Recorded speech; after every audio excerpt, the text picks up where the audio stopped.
Hello friends, Mandar here. I'm back with another video. Today we're going to talk about why is there a delay in publishing November visa bulletin. So a lot of people have been asking me why is there a delay in publishing of the November visa bulletin, and I have some theories behind it. This is going to be a short video, so if you're interested in this topic, please stick around until the end and let's get started. So typically the visa bulletin is published by the Department of State from anywhere from 5th to 15th of the month, which is active for the next month. So this has been a trend for a lot of years. But recently we have been seeing that the visa bulletin is delayed significantly.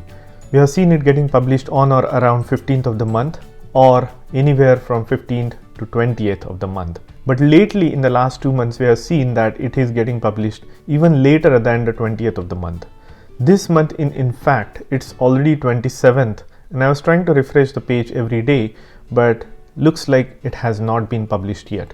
And I have a theory behind it. The thing is, in this new fiscal year for USCIS, they have got a lot of employment-based visas trickled over or spilled over from the family-based category into the employment-based category. The extra visas that have been available for this new year have been in upwards of 125,000 that have been spilled over because of the travel ban and because of the immigration ban from outside of the United States. That is still in progress.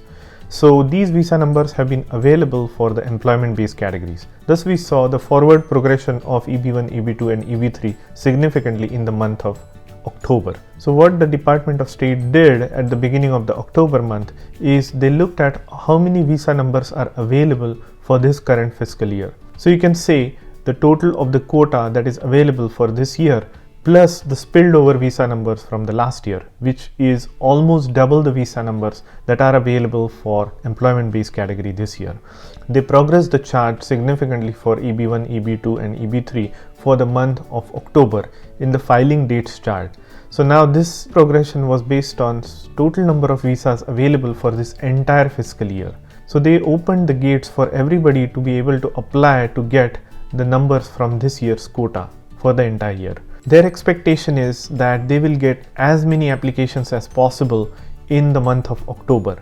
Now, to make a decision whether to keep the filing dates chart active for the month of November and December, they got to find out how many people have actually applied in the month of October, and they will not be able to do that until the end of the month, because the October visa bulletin allows individuals to apply for the visa from 1st of October to 31st of October. So until the last day. In reality, the Department of State will not know the exact number of applications received in the month of October until the end of October. But I don't think that they are going to wait until the last date.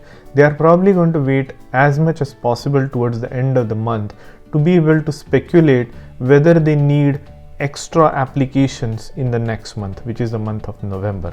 If they have enough applications in the month of October, they may close down the window and they may ask everybody to use the final action date chart from month of November only if they get enough applications in the month of October. Now on the other side, if they do not get enough applications in the month of October, then they may keep that window of opportunity open by allowing people to use the filing dates chart for the month of November.